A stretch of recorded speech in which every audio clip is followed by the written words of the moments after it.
Buenos días, estimado profesor. Hoy hablaremos sobre la parálisis cerebral. Dado que la parálisis cerebral es la discapacidad motora más frecuente en los infantes, pueden manifestarse de formas muy variadas. El hecho de que hasta el día de hoy no se conozcan sus reales causas hace que la construcción de su definición sea controversial a lo largo de la historia. Sin embargo, algunas de las definiciones a lo largo del tiempo la definen como trastorno que parece afectar a los niños durante el primer año de vida y afecta la progresión de las habilidades de desarrollo y sin mejorar con el tiempo. Esta definición es de 1862 de Liddell. Otra definición que tenemos más actual es del año 2005 del Comité Ejecutivo por la Definición de la Parálisis Cerebral. Nos dice que describen grupos de trastornos permanentes del desarrollo del movimiento y la postura que causan limitación de la actividad que se atribuyen a las alteraciones no progresivas que se producen en el cerebro, fetal o infantil en desarrollo. El trastorno motor de la parálisis cerebral se acompaña a menudo de alteraciones de la sensación, la percepción, la cognición, la comunicación y el comportamiento por epilepsia y por problemas musculoesqueléticos secundarios. Bien, dentro de la etiología de la discapacidad, encontramos que no existe una parálisis cerebral típica. Las causas, los aspectos clínicos y la gravedad varían entre una persona a otra. Tenemos también que la parálisis cerebral no es un trastorno progresivo, aunque sí puede mejorar a medida que pasan los años y también con el tratamiento adecuado. También sabemos que la parálisis cerebral no tiene cura y que no es contagiosa ni tampoco hereditaria. Dada esta premisa, sabemos que existen diferentes causas que se presentan desde las primeras etapas del embarazo hasta los 3 años de vida. Dentro de esas causas encontramos las causas prenatales que actúan antes del parto, durante el embarazo y dentro de estas causas tenemos, por ejemplo, la hipoxia, que es la insuficiencia de oxígeno en el cerebro, o la aplogia o hemorragia intracraneal. Luego tenemos las causas perinatales, que se producen a causa de algún acontecimiento que tiene lugar durante el parto o en los momentos inmediatamente posteriores al nacimiento. Dentro de esto encontramos, por ejemplo, el desprendimiento de la placenta, un traumatismo o aplogia. Luego, en las causas postnatales, que son aquellas que actúan después del parto hasta los 3 años de vida, encontramos, por ejemplo, las intoxicaciones por un uso inadecuado de medicamentos, la deshidratación, tenemos también la anoxia o los trastornos metabólicos.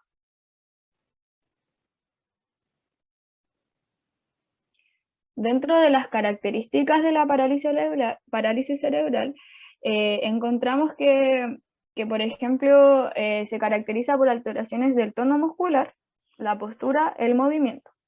Atendiendo simplemente al tono muscular, encontramos que se distinguen 4 tipos de parálisis. Dentro de ellos están la parálisis cerebral isotónica, que tiene relación al tono muscular normal, luego la hipertónica, que se manifiesta por un aumento del tono muscular. Tenemos luego la hipotónica, que se caracteriza por la disminución del tono muscular, y finalmente la parálisis cerebral variable, que se caracteriza por la variación del tono muscular. Como decía mi compañera, la aparición de estos síntomas tienen lugar antes de los 3 años. El niño o la niña le puede costar girarse cuando se está tumbado, le cuesta gatear, sonreír, caminar, y los niños se diferencian unos de los otros, no solo en los síntomas que se manifiestan, sino también en la gravedad de los mismos, dependiendo dependiendo de la zona cerebral donde se encuentra el daño. Asimismo, unos síntomas asociados son, por ejemplo, la agnosia, que es la incapacidad de identificar algún objeto con nuestros sentidos. Por lo mismo tenemos la agnosia gustativa, olfativa, auditiva, visual y la somatosensitiva. Otro síntoma es la apraxia, que es cuando una persona es incapaz de hacer tareas o de hacer movimientos que se le indiquen, lo cual no significa que esta persona no entienda lo que se le está pidiendo. Simplemente es la incapacidad de que lo pueda realizar adecuadamente. Y finalmente tenemos la disnesia, que es la incapacidad de realizar movimientos voluntarios. Ahora hablaremos de la categorización o clasificación de la discapacidad. ¿Cuántos tipos de parálisis cerebral se conocen? Pues se pueden clasificar según varios criterios. Nosotros concretamente expondremos 3, que es el aspecto fisiológico, según el segmento corporal afectado y según el grado de dependencia. En nuestro primer aspecto, en el fisiológico, se pueden encontrar 4 tipos de parálisis. La primera es la espástica, que se centra principalmente en una alteración a los reflejos y la rigidez muscular de la persona, donde también puede sufrir frecuentemente contracturas o deformaciones.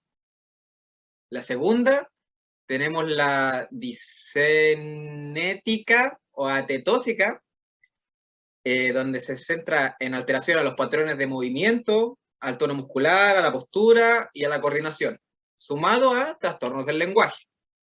Después tenemos la atáxica, que son alteraciones al equilibrio y la coordinación. Y como último tenemos la mixta, que suele ser la más frecuente en las personas que sufren parálisis cerebral, ya que normalmente la persona tiende a sufrir una mezcla de las 3 anteriormente expuestas. Y ya doy paso a mi colega. Bueno, yo continuaré con la clasificación de la discapacidad. En segundo lugar tenemos según la parte del cuerpo afectada. De número 1 tenemos la hemiplegia o hemiparesia, en donde se encuentra afectado uno de los lados del cuerpo. Después tenemos la displegia o diparesia, en la cual se encuentra más afectada la mitad inferior del cuerpo. Luego tenemos la monoplegia o monoparesia, en el que se encuentra afectado un solo miembro. En cuarto lugar tenemos la triplegia o triparesia, donde se encuentran afectados 3 miembros. Y por último tenemos la cuadriplegia o cuadriparesia, en donde se encuentran afectados los 4 miembros del individuo. Bueno, luego tenemos según el grado de dependencia. Aquí el grado de afectación está determinado por la extensión de la lesión cerebral. Y va desde grave a leve. En grave carece de autonomía y necesita una silla de ruedas o un equipo especial. Moderada necesita apoyo de una tercera persona para determinadas actividades y o de un bastón. Y por último tenemos la leve, que no necesita apoyo de nadie, es independiente. Recomendaciones para trabajar con personas en situación de discapacidad. Aprender sobre la parálisis cerebral o la situación de discapacidad en la que se sitúa. Cuanto más se sepa, mejor podrá ayudarse a sí mismo, tanto al profesor y al niño o niña que esté enseñando. Trabajo colaborativo, plan educativo, aprender de psicólogos, pedagogos, etc. Trabajar en equipo consultando a la orientación educativa y psicopedagógica para poder planificar y poner en marcha el plan educativo y las adaptaciones curriculares más adecuadas para el niño o la niña. Conocer al niño y su entorno, aprender a conocerlo y a detectar sus necesidades y capacidades. Tener en cuenta también la opinión y deseos de los padres, ya que ellos son los que mejor conocen a su hijo o hija y podrán informarles sobre sus necesidades y capacidades. Buscar estrategias, ser creativo, preguntarse cómo puedo adaptar la lección para lograr el máximo aprendizaje activo y práctico. Además, existen ayudas técnicas, las que pueden allanar muchas de las dificultades que tiene el niño con parálisis cerebral. Informarse sobre ellas y buscar la más adecuada para cada estudiante. Recordar que las ayudas técnicas pueden significar la diferencia entre la dependencia y la autonomía. Ser comprensivo, ya que el alumno puede que tenga que salir momentáneamente de la clase para acudir a alguna sesión o tratamiento, ya sea de rehabilitación, logopedia, etc. Y ahora hablaremos sobre ejemplos de deportes donde se manifiesta esta discapacidad. En nuestra amplia búsqueda encontramos principalmente 2 a destacar, que es el boccia y el fútbol 7. En primera instancia, el fútbol 7, bueno, se practica para personas en situación de discapacidad sufriendo parálisis cerebral. Es un deporte paralímpico que comparte ciertas similitudes con el fútbol 11 y también se rige a las reglas de la FIFA, pero con la cualidad de que para ser practicado, las personas que sufren de parálisis cerebral normalmente tiene que ser en un grado leve o como máximo moderado, utilizando utensilios de ortopedia como bastones o sillas, pero normalmente tienen que tener la facultad de poder desplazarse utilizando sus dos piernas en bipedación. Y ahora pasa a mi colega. El otro deporte que encontramos es la bocha. Es un deporte que se juega de forma individual, por parejas o por equipos. Se juega en una pista rectangular en la que los jugadores lanzan sus 6 bolas, rojas o azules, dependiendo del equipo, lo más cerca posible de una pelota blanca, que sirve de objeto de referencia. También intentando alejar las de sus rivales. En este deporte juegan personas en silla de ruedas que tienen una discapacidad física severa y también con parálisis cerebral, por supuesto. E incluso algunos de ellos precisan la ayuda de un asistente para realizar esos lanzamientos por medio de una canaleta.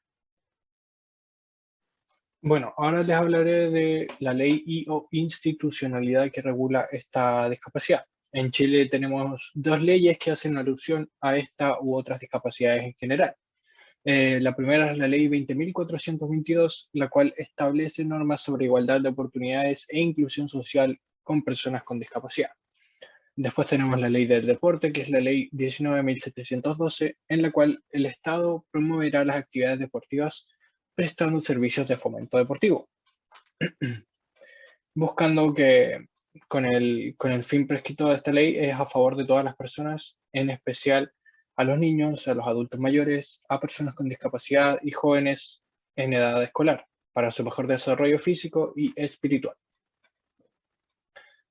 Ya. La institución gubernamental a cargo de gestionar y establecer normas sobre igualdad de oportunidades e inclusión social de personas con discapacidad es el Servicio Nacional de la Discapacidad, SENADIS, el cual fue creado en conjunto con la ley número 20.402, o sea, 20.422, normativa publicada en el Diario Oficial el 10 de febrero del 2010. Es un servicio público funcionalmente descentralizado y desconcentrado territorialmente, que tiene por finalidad promover la igualdad de oportunidades, inclusión social, participación y accesibilidad de las personas con discapacidad. Se relaciona con el presidente de la República por intermedio del Ministerio de Desarrollo Social y Familia. Aquí tenemos la bibliografía y linkografía. Tenemos aquí la parálisis cerebral, observatorio de la discapacidad. Luego tenemos parálisis cerebral infantil, archivos venezolanos de puericultura y pediatría. Luego tenemos la construcción de la definición parálisis cerebral, un recorrido histórico hasta la actualidad. Después tenemos discapacidad, contexto, concepto y modelos. Y por último, Servicio Nacional de la Discapacidad. Muchas gracias por su atención.